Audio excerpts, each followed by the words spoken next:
Vamos dar início ao nosso culto de oração. Vamos ficar de pé, vamos orar ao Senhor, colocar nossas vidas, nossos corações, preparar nossos corações para estarmos intercedendo, pedindo a Deus, louvando o Seu nome, dobrando os joelhos e refletindo na palavra de Deus.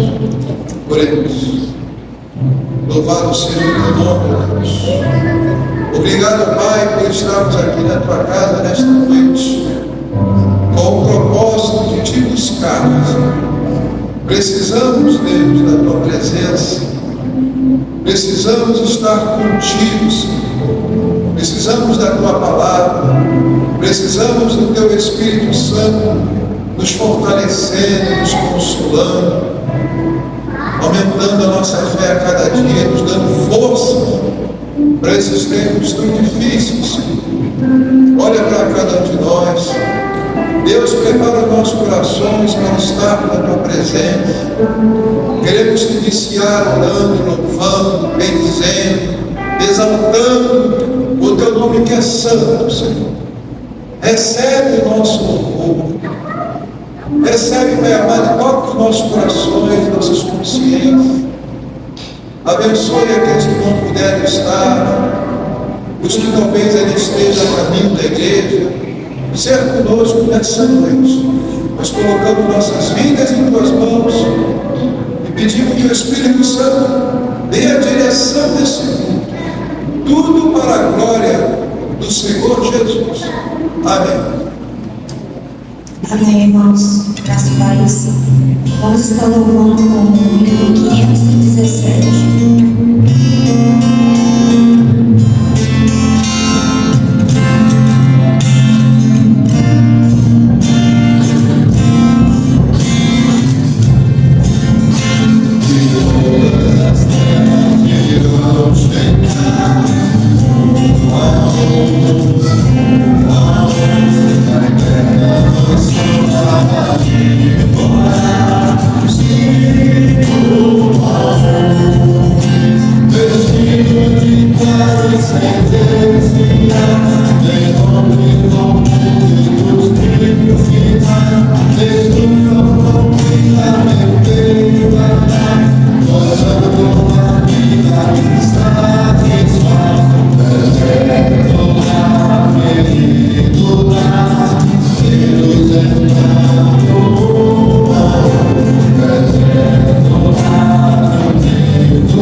Foi.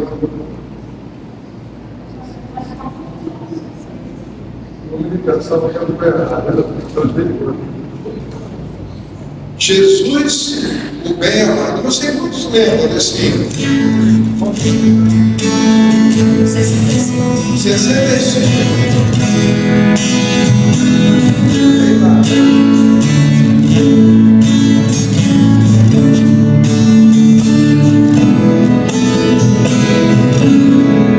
Jesus deu dom e satisfaz por todo homem esmagar, perfeito gozo virá.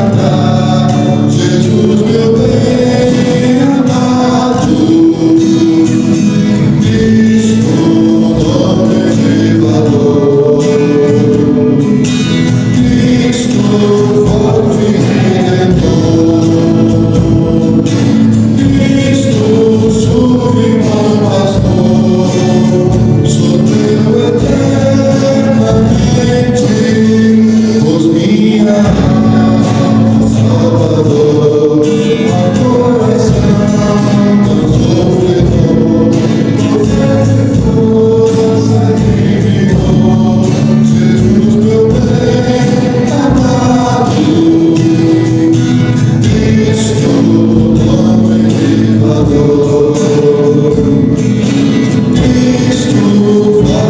redentor.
Somos de Cristo eternamente.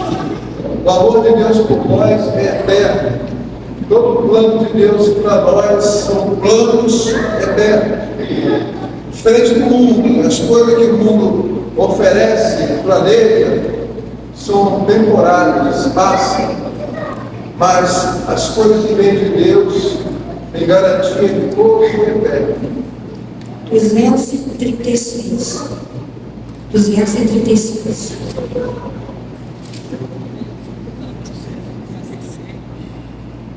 Atribular o coração. Muitos anos atrás, meu coração era atribulado, né?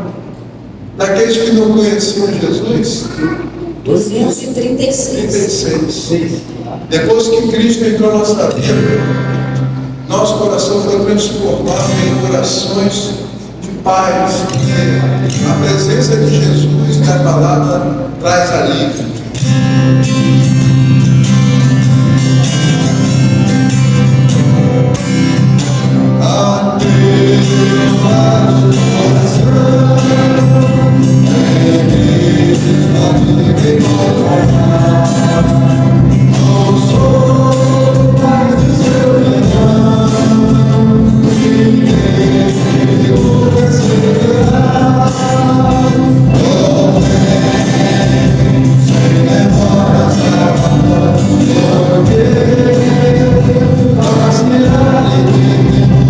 Oh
que foi entoado foi para Ti, Pai. Que o Senhor venha permanecer em nossos corações nessa noite, que possamos aprender mais de Ti, mais da Tua palavra, Pai, e guardá-la em nossos corações, Pai.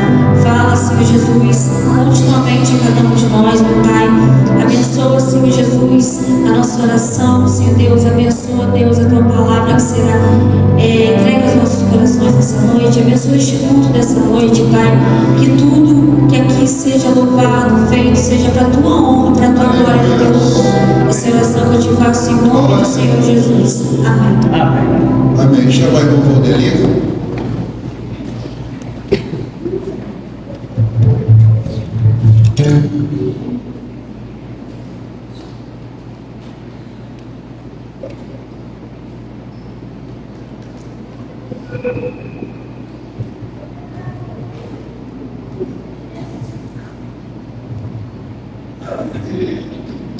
Boa noite, irmãos. A Escritura fala que Deus sempre providencia as palavras certas para o seu povo. Outro dia eu estava dizendo que o autor da revista da Escola Bíblica Dominical não conhece cada igreja em que a revista vai, mas sempre Deus uma maneira para que esse autor fala às igrejas. E o texto escolhido para esta noite, eu estava ali olhando as escolhas dos hinos que o pastor fez em Manuela. Eu falei assim, o texto que eu vou ler deixa explicado. O texto ele está um dos textos da leitura diária da lição de domingo. 2 Coríntios, capítulo 4, versículos 16 a 18.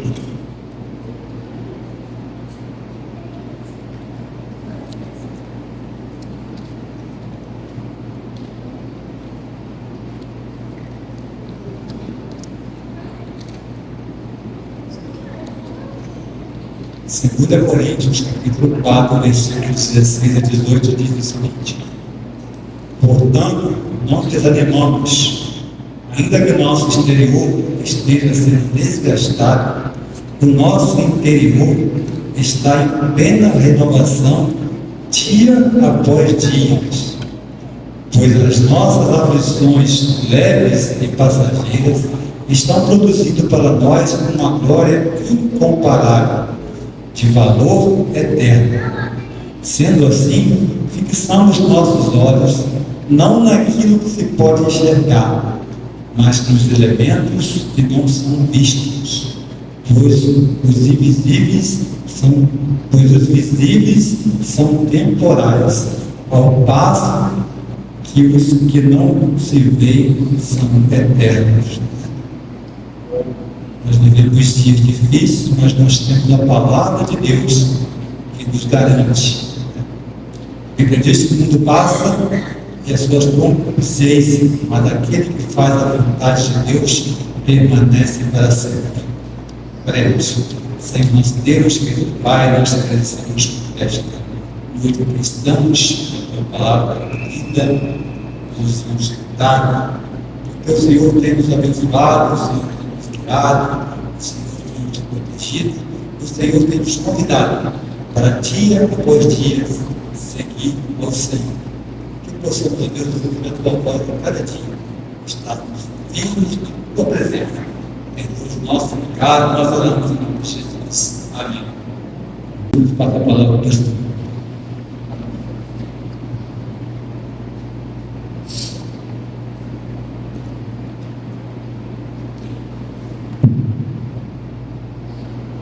Eu tinha um pedido que eu acabei esquecendo quando estávamos orando. Lembrei que é pelo Cristóvão pela Marta, porque ela está colocando o lírio 1 hora, porque ela vai entrar na cirurgia. Catarata e glaucoma. Fico preocupado com esse cirurgia de glaucoma. Coisa bem sensível, né? Tem aquela pressão alta nos olhos. Aí eles até comunicaram que ficar 2 a 3 semanas seguidas devido ao coral, porque hoje tinha um coral, né? Porque ele tem que estar pingando direto, tem toda uma preparação. E fiquei de orar por eles, nós vamos orar agora. Senhor, louvado seja o teu nome, nós continuamos na tua presença, intercedendo, e sabemos que os teus ouvidos estão atentos a todo o clamor que é feito aqui nesta casa. Queremos também colocar a vida do irmão Cristóvão, teu servo, da irmã Marta, sua serva, que estão na preparação, nas cirurgias, e tem todo o cuidado de clorido, a cada hora é um trabalho difícil, é para a idade deles, que tudo é graça a ele.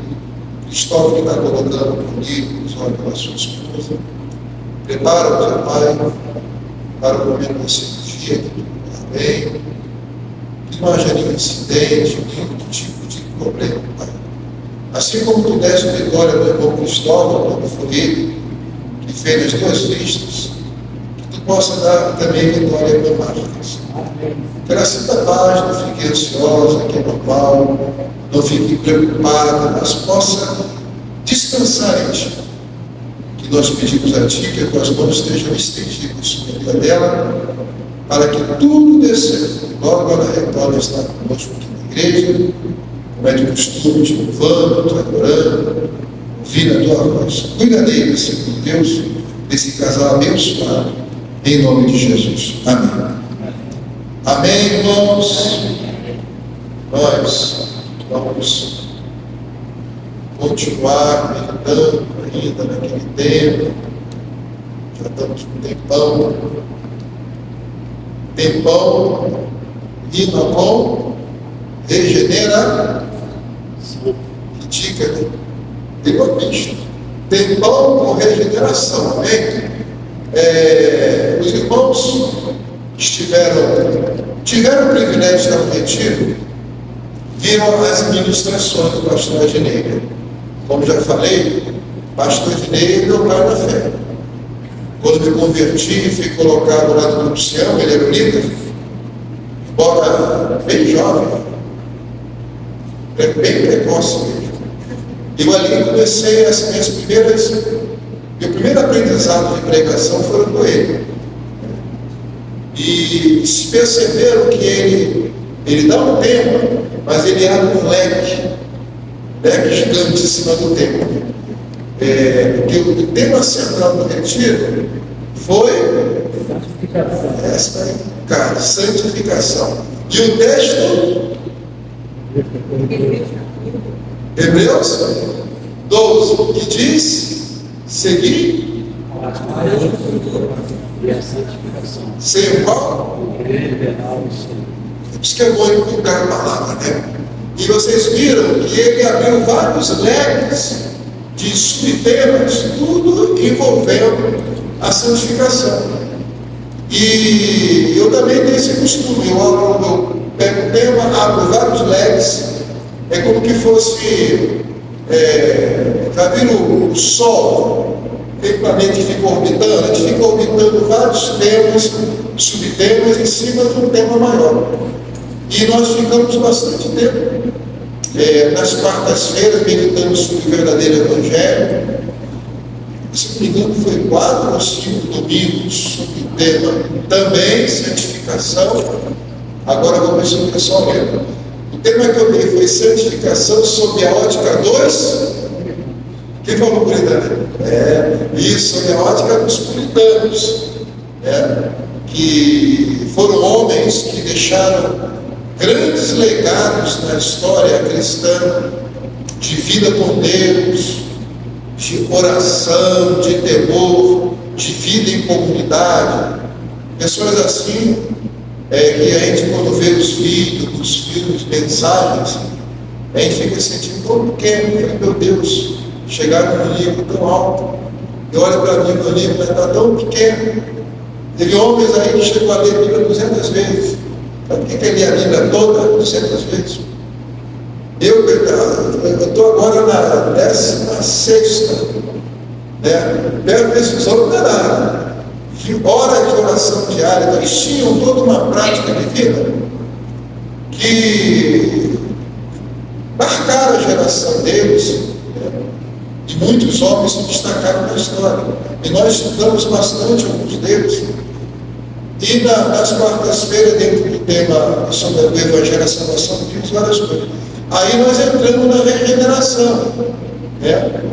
E que são degraus. A regeneração, assim como a santificação, são degraus que fazem parte da salvação, que é o caminho do homem até Deus. Nós estamos com Deus, todos nós cristãos já estamos com Deus. Segundo a palavra de Deus, João 3,36a, diz que nós já temos vida, nós não teremos vida, já temos vida eterna, já temos vida com Deus, só que existem níveis espirituais nessa nossa vida com Cristo, que ela tem uma tendência de subir. Há uma promessa aqui em Filipenses 1, versículo 6, se não me engano, que diz assim: eu estou certo de que aquele que começou a boa obra em vós há de concluí-la até o dia de Cristo. Então há uma promessa que a obra vai ser concluída. Mas nesse processo todo que monta a nossa história na terra de nossa conversão até a volta do Senhor, há processo na nossa vida que Deus trabalha em nós. Porque se tornar um cristão rico é muito difícil. Se tornar um cristão de verdade, atingir a maturidade, é um processo longo, um processo doloroso. Quando você se converte a Cristo, você tem um encontro real com Cristo. Você, naquele momento que você se arrepende, que você pede perdão, que você entrega a tua vida ao Senhor Jesus, você se torna cristão na hora. Cristão. Só que ser cristão quer dizer que já somos transformados completamente. Não quer dizer que somos libertos totalmente. Porque nós vivemos sobre guerras constantes nesse mundo aqui. Nós guerreamos contra o mundo, que é o sistema que vem as tentações, que vem toda a oposição contra a igreja. Nós guerreamos contra Satanás, como diz lá no capítulo 6 de Efésios, a partir do versículo 10, quando Paulo orienta que a gente tem que revestir-nos com as armaduras de Deus, para resistir os dias maus, que a nossa luta não é contra a carne nem sangue, está falando do próximo. Nosso inimigo materializado em pessoas, quando vem até nós nos prejudicando, nós somos desafiados a não olhar como o nosso inimigo, mas discernimos que existem espíritos malignos que atormentam, que cegam, que induzem pessoas para fazer mal a gente. Por isso que o próprio Estevão, mártir, primeiro diácono martirizado, ele, quando prega sobre o templo, que foi a ferida dos judeus, conforme que deu uma pita em tempo de pedra, e o pessoal com ódio nos olhos, trincando os dentes, começaram a arrematar, como é que joga pedra? Né? Arremessar pedras sobre ele. Diz a Bíblia que o seu rosto brilhava como de um anjo. E ele perdoa os pecados deles. No nível espiritual que ele estava, ele tinha um discernimento que nós não temos homens como inimigos. Nós temos Satanás como inimigo. Só que Satanás usa homens, sistema, governo, culturas. Não que culturas sejam ruins. Cultura é identidade. Mas dentro das culturas tem coisas malignas. Eu digo isso que eu trabalhei e vivi com indígena há muitos anos. Eu sei que nas culturas indígenas tem riquezas maravilhosas de conhecimento e saberes, mas tem também coisas tenebrosas que envolvem o campo espiritual. Então o diabo usa pessoas contra a igreja, mas essas pessoas não podem ser classificadas para nós como os nossos inimigos, mas é Satanás usando. Então lutamos contra o mundo, contra Satanás, e tem uma terceira luta. Qual é? Alguém se arrisca? Luta contra Satanás, luta contra o sistema do mundo que envolve pessoas. E qual é a terceira? Que para mim é a pior.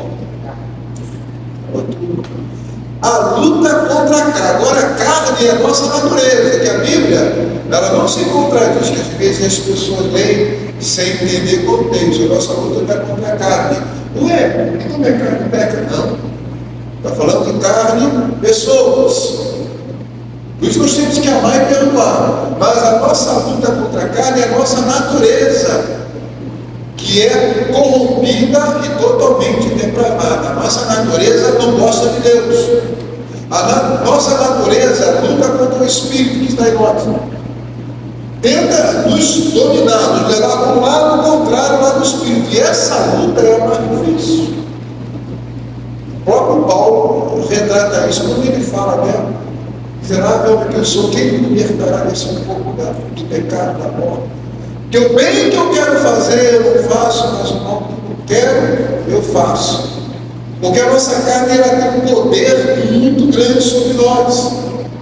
Poder da ira, poder da mágoa, o poder da sedução, dos desejos carnais, desejos desenfreados, pensamentos, coisas assim terríveis, que é da nossa natureza, que o mundo vive isso e não se sente culpado. Só vai se sentir culpado se ele tiver pelo Espírito Santo. Por isso que a presença de Deus gera conversão. Isaías se viu pecador, se viu mal quando ele viu Deus. Ele estava como profeta, mas segundo o relato, ele habitava no meio do povo de lábios impuros, ele tinha lábios impuros, mas ele só orou pedindo para retirar quando ele viu a glória. Porque a presença de Deus mostra que somos, mostra como estamos, mostra que nós precisamos mudar. Porque diante da pureza de Deus e da luz de Deus, nada fica oculto. E essa é a pior parte, nós mesmos. Vencer a nós mesmos é muito mais difícil. Vencer o mundo, o sistema, comparado com a luta interna, é mais fácil. Tanto que tem monges que vencem o mundo.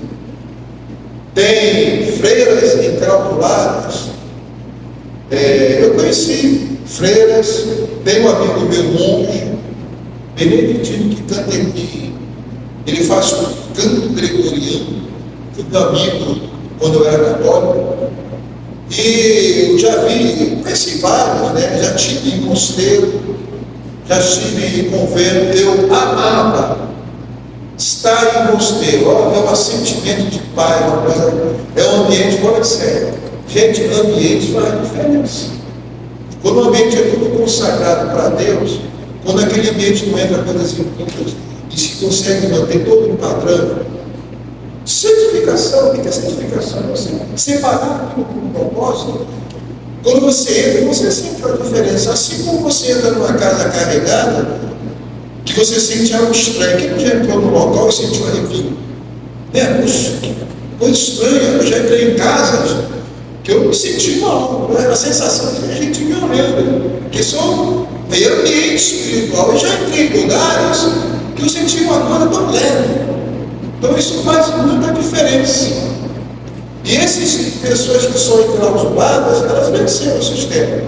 Porque viraram as costas para o mundo, renunciaram a todos os apelos, mas mesmo elas lá no interior, que eles chamam de celas, os quartos dos monges das freiras, são chamados de celas, já também muitas vezes amavam. É uma cama, um armáriozinho, uma luminária, pelo menos um escofrio, um tapetinho pequeno. É tudo que ele precisa, que a vida dele é meditação. E eu dormi quando fazia aprofundamentos e experiência de oração lá no mosteiro de São Bento. E as pessoas conseguem viver anos sem dar uma olhadinha lá para fora. Agora, eles têm lutas internas lá naquelas celas. Eles têm lutas também lá no mosteiro. Eles têm lutas lá nos conventos. Daí que acontecem muitos casos que a gente sabe que acontece, né? Que causa escândalos. Porque é muito difícil vencer a nossa natureza. A nossa natureza grita contra Deus. Então, esse processo todo que Deus vai fazer em nossa vida para nos dominar faz parte da dentro do bolso dessa regeneração. Somos regenerados. Nós somos trazidos para uma nova dimensão de vida. É uma revivificação, uma recuperação espiritual. Mas nesse processo a luta continua. Só que de acordo com que você sobe degrau de espiritualidade, de vida com Deus, de leitura, consagração, você fica mais forte, consegue dominar mais. Mas a natureza humana, carnal, vai nos perseguir até a volta de Jesus. Não tem jeito. Uma bobeada, a gente cai. Falta de cuidado, a gente peca. Peca nos lábios, peca no pensamento, peca no atitude, quer te quebrar, magoa a pessoa, e aí você fala, ai meu Deus do céu, por que eu não segurei? Por que eu não consigo? Então Deus conhece, isso é humanidade, é a nossa humanidade. Isso não nos faz falsos cristãos, que não tem santinho, que anda assim com a orelha, dando assim com a mãozinha assim, ó. Há um estereótipo em filmes, em desenhos, mas são pessoas determinadas a ir além em Cristo Jesus, que conseguem. Eu conheci freiras bonitas, jovens, que conseguiram um casamento assim, mas escolheram falando, eu casei com Jesus, dá um sorriso que desmonta a gente. Jesus. A gente, com tanto conhecimento, atingiu uma vez o nível que alguns atingem. Eu casei com Jesus, não quero. Eu vi. E são pessoas que não têm uma determinação de crescer em Deus. A determinação de eu atingir um patamar maior é fundamental nessa luta na carne. Que nós nos acovardamos dizendo, não tem jeito, eu sou assim mesmo. Aí entra o que hoje me falou, crente Gabriela, eu nasci assim, você que nasci e eu morrer assim, não. Por isso que nós somos regenerados a cada dia, que a regeneração processual é como a santificação. Ela vai indo, vai indo, vai indo, vai indo, vai indo. Abre lá em 1 Pedro, para deixar o pastor está falando que tem texto.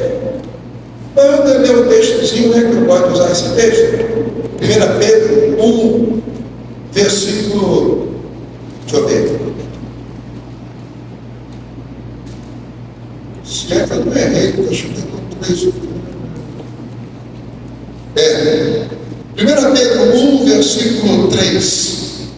Primeira carta de Pedro, que diz assim: bendito Deus e Pai de nosso Senhor Jesus Cristo, que segundo a sua muita misericórdia nos regenerou para uma viva esperança, mediante a ressurreição de Jesus Cristo dentre os mortos, para uma herança incorruptível, sem mácula, inacessível, reservada nos céus para vós outros, que sois guiados pelo poder de Deus mediante a fé, para a salvação preparada para revelar-se nos últimos tempos. Então, Senhor, na sua bondade, na sua misericórdia, Ele nos regenerou. Não é no sentido de uma obra completa, findou-se, não. É um processo. Mas toda a palavra que Deus dá é como que já aconteceu. Já somos salvos. Já temos vida eterna. Fomos regenerados. Mas olhando para a nossa vida, vemos o processo latente. Hoje eu não sou o mesmo que eu era há 5 anos atrás. 5 anos atrás eu não sou como eu era 10 anos atrás. Que ele está sempre crescendo. É um degrauzinho hoje, um degrau amanhã,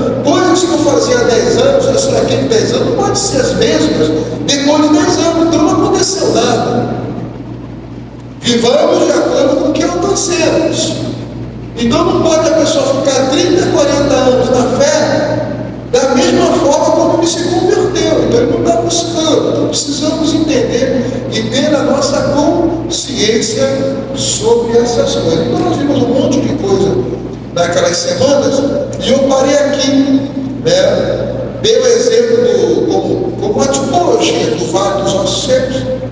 Nós éramos como aqueles ossos secos, mas o Espírito, quando entrou em nós, quando Deus soprou vida em nós, nós fomos regenerados e transformados, de mortos para vivos, de sem esperança para com esperança, de cegos para com a luz, com visão, de ignorante para com conhecimento. Então a regeneração não é completa ou plena nessa vida do mundo. É um processo contínuo de mudança de vida a partir da consciência, da conversão pela fé em Jesus. Por isso que eu bato muito na tecla, na questão de ser convertido ou não. Tem muita gente que não é convertida ainda, que ela não entendeu o que é uma conversão. E se eu não sou convertido, a Bíblia mostra que eu não sou salvo. É um tema assim, desconfortável, né? Falar assim para os irmãos, no nosso meio tem gente que não é convertida, mas não, é verdade. Nem todos são convertidos. Se nem todos são convertidos, nem todos são salvos.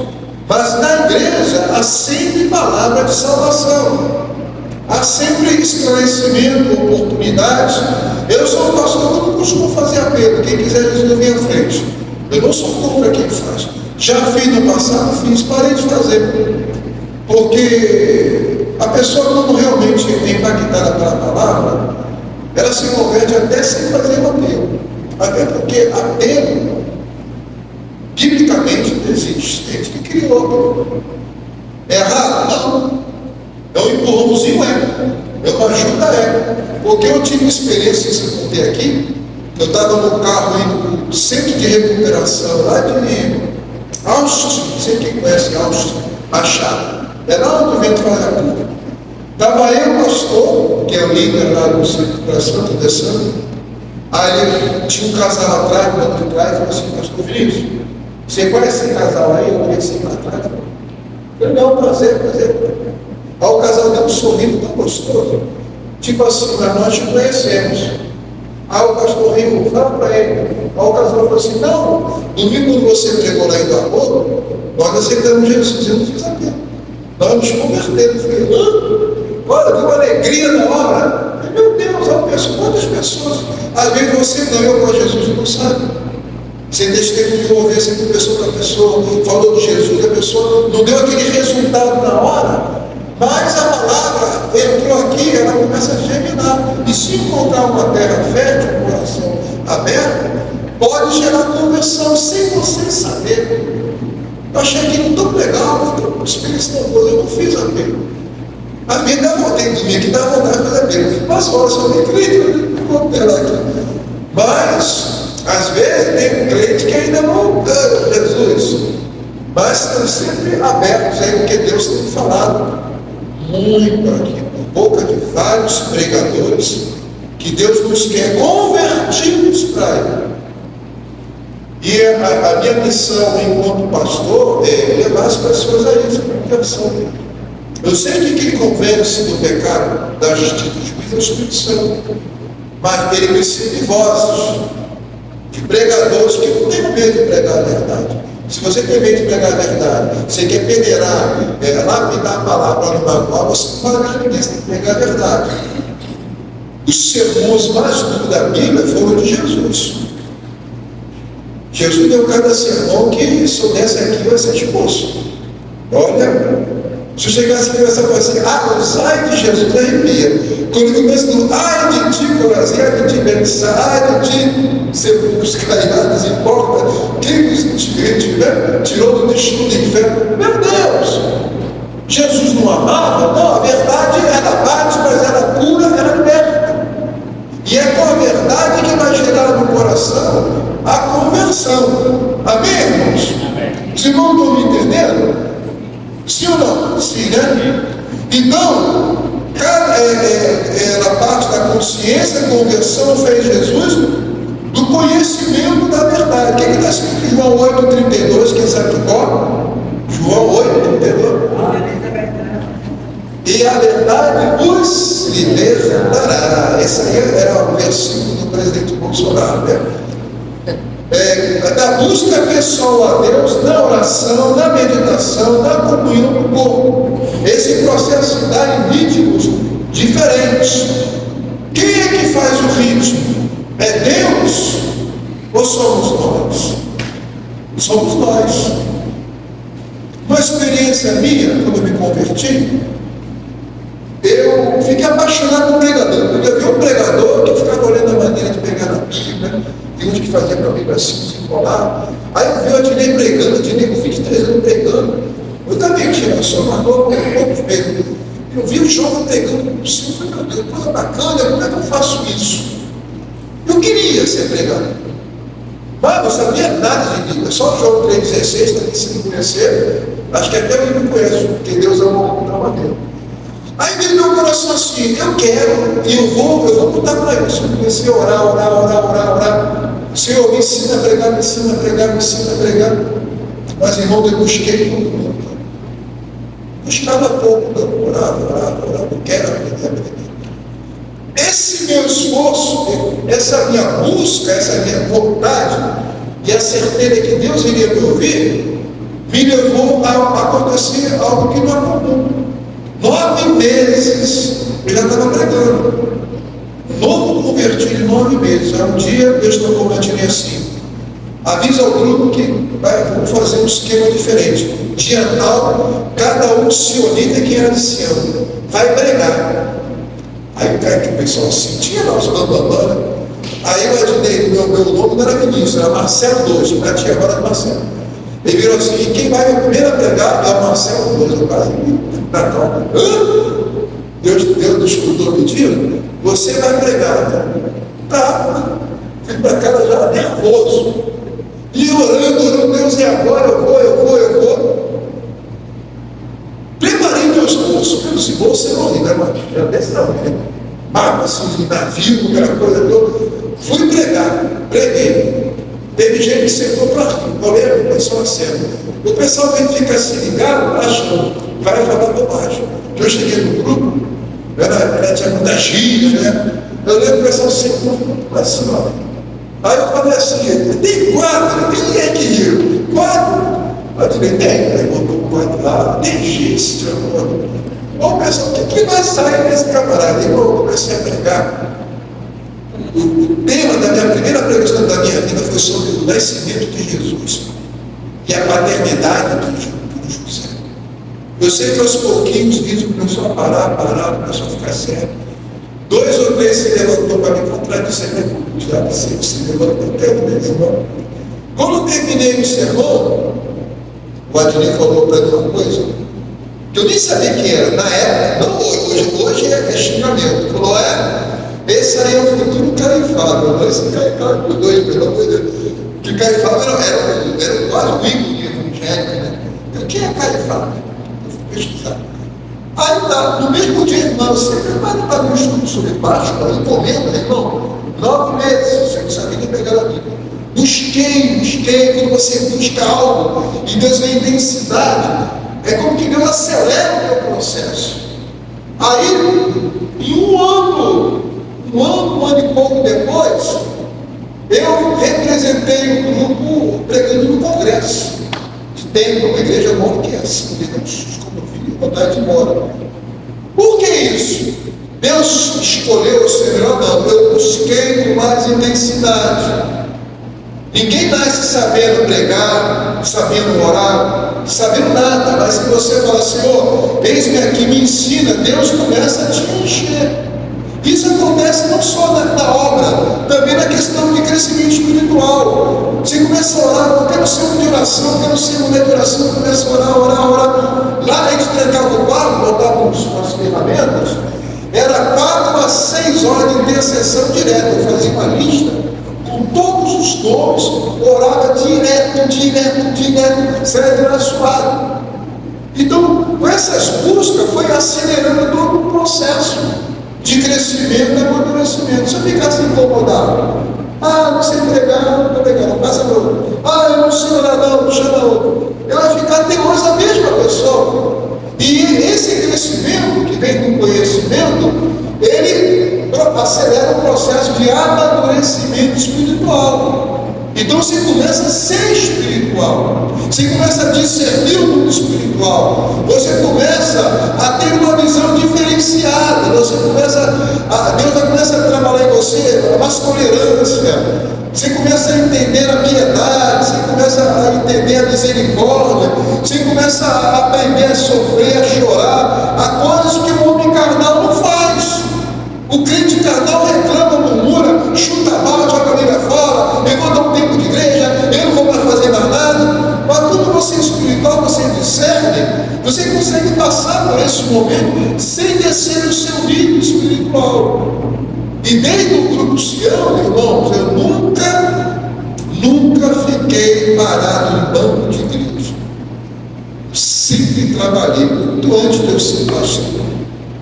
Tudo que eu fazia na igreja, eu fazia com alegria. Até varrer a igreja para mim era uma alegria, porque era a casa de Deus. Levar o copo d'água para o pregador. Quando eu saía com o meu mestre Adinei na rua, a gente andava muito, ele tinha uma mala pesada da Maria, quando ele falou assim: Marcelo, segura, você tinha orgulhoso, só vai carregar a mala dele. Porque eu queria estar, eu queria qualquer coisa ligado à vida espiritual. Isso para mim era bom, eu gostava, eu buscava. O que Deus fez? Deus honra. Deus honrou. Eu comecei a crescer. E eu tenho vários amigos que ficaram para trás. Amigos que já pregavam naquele tempo, estão desviados. Deus quis que eles desviassem? Não buscaram, não pagaram o preço. Orar, irmão, cansa. Orar dói, orar dá sono. Ler a Bíblia dói o pescoço. Ler a Bíblia cansa a vista. Mas celular não. Televisão não. Série Netflix, a gente vê até três episódios. Mas ler a Bíblia, ler um pouquinho já cansa. Porque envolve o espiritual. Então, se eu tenho consciência que eu quero crescer, doendo ou não doendo, eu vou ler a Bíblia todo dia. Eu tenho que ler a Bíblia todo dia. Eu tenho que orar, eu tenho que buscar. Tem culto, está chovendo, Senhor, eu tenho que ir, eu tenho que me esforçar, fazer o extraordinário e não ficar limitado só ao ordinário. O ordinário é aquilo que eu faço quando dá para fazer. Então isso é mudança de mente, é libertação que o conhecimento traz. Fala, Senhor, eu quero crescer em Ti, eu quero fazer coisas, eu não quero ser uma pessoa comum. Eu quero fazer muito mais porque Cristo fez por mim. Aquela frase que sacudiu o coração de Zizernoff, Conde Nicolau, ele foi o fundador da missão dos morávios, com certeza nosso amigo Neemias conhece, onde fez a vigília de 100 anos de oração. Esse Zizernoff, ele era um rico, que doou terras para a igreja perseguida, da namorada, para a região lá, Santa Maria, namorada. E ali criou-se várias comunidades evangélicas. Ele abriu mão, deu terras para ajudar os irmãos que não eram crentes, mas ele era só crente. E era um céu, salvo, muito rico. Então, aquelas terras ele aliviou a perseguição de muitos, criou sua comunidade. Mas um dia ele foi participar de um evento lá dos nobres. Eu contei isso aqui na igreja, não sei quantos foi. Aí ele andando pela galeria viu um quadro muito grande. Um quadro com Jesus crucificado, todo ensanguentado, com uma coroa de espinho pingando, as mãos dobradas. E aquele quadro ele ficou olhando para aquele quadro. Mas tinha uma frase embaixo do quadro que dizia assim, Jesus todo machucado, dizia assim: fiz isso por você. E o que você vai fazer? Diz a história que quando ele leu essa frase, foi um impacto no coração dele, na mente dele, que ele jamais conseguiria ser o mesmo. Ele, quando volta, ele transforma aquela comunidade. Dali virou uma grande agência de missionários, ele deram um monte de lugares, uma consciência cristã tão de nível tão alto, que alguns deles, para pregar para escravo, eles se vendiam como escravo, ou seja, era um envio sem volta. A gente, quando vai no campo, a gente volta. Neemias foi e voltou, eu fui e voltei.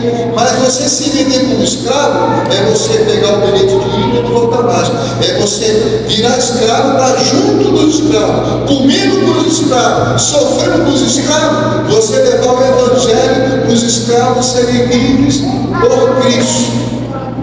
Isso é o nível espiritual dessa comunidade, liderada por um homem que viu uma frase: fiz isso por você, e o que você faz por mim? Aí a gente olha para nós mesmos, o que a gente faz de sacrifício para Cristo? Não faz nada. A gente faz aquilo que o nosso tempo sobra. A gente faz, as nossas energias são gastas com muitas coisas. E na hora de gastar com o Evangelho, gastar com o reino, estamos tão cansados que a gente dá só uma gotinha. Isso pode mudar em nossas vidas no momento que você, que nós quisermos mudar. Deus não vai sacudir ninguém, não vai botar na parede. Ele mostra o que nós somos, o que podemos ser, o que devemos ser e o que seremos todo na glória. Isso aí não é por mérito, é por Cristo. Então a regeneração da mente te dá um panorama do ver, gente, essa vida aqui não é nada. Aqui é lugar de oportunizar momentos para Cristo ser glorificado. Então eu quero ser um canal de Cristo glorificado. Eu quero ser um canal de Cristo ser conhecido. Como? Eu não tenho força, eu não consigo. Começa a tomar uma atitude. Faça o que tu não fez até hoje. Comece a orar do jeito que você nunca orou. Comece a ler a Bíblia como você nunca leu. Comece a frequentar a igreja como você nunca frequentou. Comece a vencer cansaços e cansaços com um alvo, um propósito. Tu vai entrar numa dimensão espiritual muito mais elevada. Experiências sobrenaturais com Deus, eu tenho minhas que eu não posso contar para ninguém, que vai escandalizar. Experiências sobrenaturais a olho nu, que eu tive com Deus, que eu busquei. E eu fico vendo, as pessoas nem imaginam o que elas podem encontrar se buscar todo o coração, com toda a intensidade ao Senhor. Então o processo do ritmo depende da oração, da palavra, da obediência, da fé, do amor, da comunhão. Sozinho não consegue, não adianta. Nós temos que aprender a andar juntos, nós precisamos uns dos outros. Não existe super crente isolado, autônomo, freelance. O crente espiritual, ele tem comunhão com a igreja, ele tem comunhão com o pastor, ele tem comunhão com o diabo, ele tem comunhão com o homem de Deus. Não existe aquela coisa isolada, autossuficiente, começa a rodar a espiritualidade. Isso é carnal. Somos rebanho, ovelha anda com ovelha. E ovelha ouve o comando e voz do pastor. Vigilância, humildade. E principalmente consciência de si, conhecimento da pessoa de Deus, que gera temor, e o temor, o papel do temor é demarcar territórios onde devemos e podemos andar e nos manifestar. O temor é o crivo, é a peneira dos nossos pensamentos, é o crivo e a peneira das nossas palavras. Nós pensamos muito antes de pronunciar, antes de fazer, porque o temor vai nos guiar, que não, falar assim não, pensar assim não, porque tudo aquilo que o temor te conduz e te tira, é para que o nome de Cristo, de Jesus, não seja blasfemado em nossas vidas, para que Deus não fique triste ao olhar o que fazemos, o que pensamos, conversamos, com quem andamos, como andamos, o que fazemos. As pessoas que fazem o que quer, sem medidas, sem regras, sem limite, são pessoas que não têm temor a Deus. O temor coloca freio, o temor encurta os nossos passos. O temor faz a gente pensar, faz a gente esperar. O temor não deixa nos precipitarmos em nós mesmos, porque nosso coração é enganoso, nossos desejos são enganosos. Então é necessário isso, e o temor é o princípio da sabedoria, que coloca, impõe limites no coração do homem. Seleciona pessoas que devemos andar, coisas que podemos ver, fazer e ouvir. É uma luta constante da nossa carne, da nossa natureza. E o temor vai nos dando a direção. Senão seremos como uma boiada desenfreada. Vai sair arrebentando tudo. E vamos nos afastar de Deus. E vamos nos machucar. E a pior coisa é pensar que está agradando a Deus, mas está aborrecendo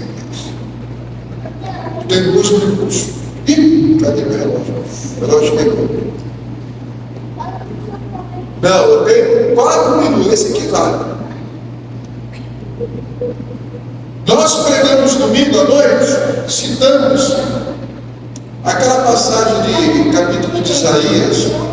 Olha, eu vejo ali como é que Deus, a relação de Deus com o ser humano é tão maravilhosa.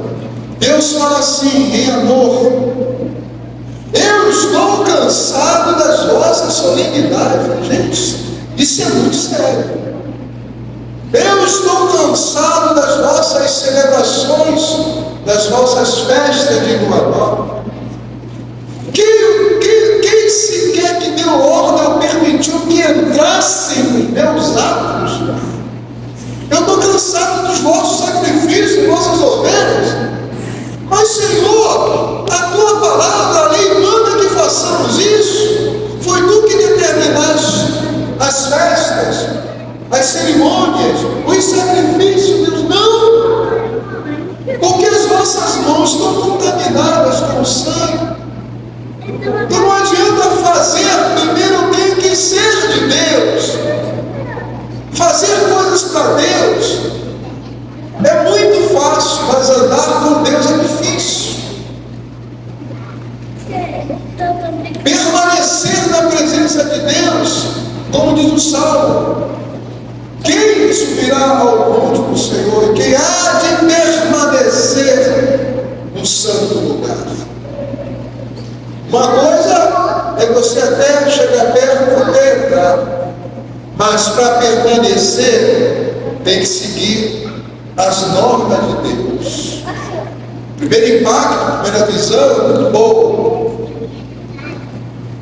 Mexe com as emoções, quebrando, chora, mas permanecer é compromisso. E muitos correm, fogem, que querem Deus, mas fogem do compromisso. Não permanecem na presença dele, no serviço dele, com o coração lavado. E aí sim o sacrifício, as festas, a dignidade, Deus vai respirar com um aroma suave e agradável às suas lágrimas. Fazer um culto para Deus de qualquer maneira, servir a Deus de qualquer maneira, é a mesma coisa que oferecer um animal manco, um animal cego. Deus não recebe esse sacrifício, mas o coração tem que estar limpo. A adoração tem que ser do coração verdadeiro. O serviço tem que ser para Deus ver, não apenas como homem ver. É mirar em Deus, pensar em Deus, nortear em Deus, se voltar para Deus, que Ele conhece o coração de cada um. Muito mais do que eu faço é por que eu faço, como eu faço, o que me motiva, o que me leva a fazer é Deus, não sou eu mesmo. Essa consciência, esse nível de consciência está nesse processo de regeneração da mente. Deus nos quer mais próximos dele. E eu creio que todos nós queremos nos aproximar mais de Deus. As portas estão abertas. Buscai a Deus, invocai a Deus enquanto Ele está perto. Amém, irmãos? Amém mesmo? Então nós vamos parar por aqui, porque eu ouvi ali e meu britânico aqui certinho. Vamos orar? E vamos fazer a nossa roda?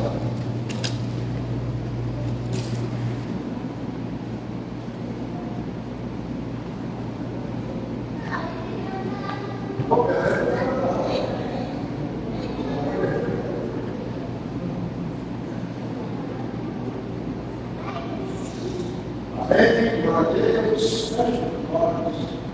Senhor, louvado seja o teu nome, obrigado, Senhor. Vamos dar as pessoas da comunhão, Senhor, dando mãe, Senhor, dando povo. Obrigado por essa noite, que nos faz falar, para agradecer, para agradecer, tantas coisas. Obrigado por esse espaço que nos preparar para ser honrado pelo nome de Deus, para que você que quer cada um de nós, estamos próximos, nos mostra que tudo precisa, para nós somente receber de Cristo, para nós somos só pelo Espírito Santo que habita em nós. Temos a tua palavra que nos norteia, que gera fé, que nos fortalece. A comunhão que toda a igreja é fundamental para essa vida. Que a comunhão é a comunhão, que fica de um, que fica de outro, todos nós temos dificuldades. Temos consciência que precisamos melhorar mais e mais. Nós temos as nossas lutas pessoais, que cada um aqui tem as suas próprias lutas. Oh Senhor, abraçando nessa palavra, essa promessa que me começaste a falar, e glória concluída, Senhor. Não nos deixe parar por olhar atrás. Coloque mais alto, Senhor, desejos, vontade de buscar mais, de elevar o nosso nível espiritual. Podemos conhecer mais de Ti, podemos sentir mais de Ti, podemos buscar mais de Ti, podemos fazer mais para Ti, Senhor, e tu ficando as coisas por nós, para nós, para a glória do Pai, Filho do Espírito Santo, sem merecermos graça, simplesmente graça, Senhor, e nessa graça, Pai amado, nós nos alegramos, nos ajuda, Senhor, temos a nossa casa espiritual, a nossa família, andando no teu altar. Queremos que os nossos cultos e celebrações subam para o nosso lado, não se esqueça de tua pobreza, Senhor. Limpa-nos, Senhor. Dá-nos força nessa batalha que nós temos, Senhor. Dá-nos a visão espiritual que do nosso inimigo não somos homens, mas são espíritos malignos, Senhor. E que esse mundo não tenha poder de sedução sobre nós. Nós rejeitamos, Senhor, rejeitamos, Senhor. Queremos a santidade como foi falado por Deus. Queremos ser santos, queremos buscar, Senhor. Rejeitamos a nossa vida de todas as coisas. Odiando, meu Deus, Senhor. Ressuscite em nós a nossa festa de Deus, Senhor. Nos ajuda. Que a cada intercessão e cada pedido que foi colocado nessa vida. Oh, no céu, Senhor, pedido de cura, de libertação, de vitória, de salvação, palavra de louvor e agradecimento que chega até ti, Senhor. E agrada o teu coração, nos ensina a orar, nos ensina a orar, nos ensina a interceder, nos ajuda a perseverar. Toma cada família aqui representada, perdoa os nossos pecados, nos abençoa. Em nome do Senhor, Jesus Cristo. Amém. A graça do Senhor Jesus, a mão dos Pais, a mão do Santo, Jesus Cristo, a graça do Senhor Jesus, a mão dos Pais.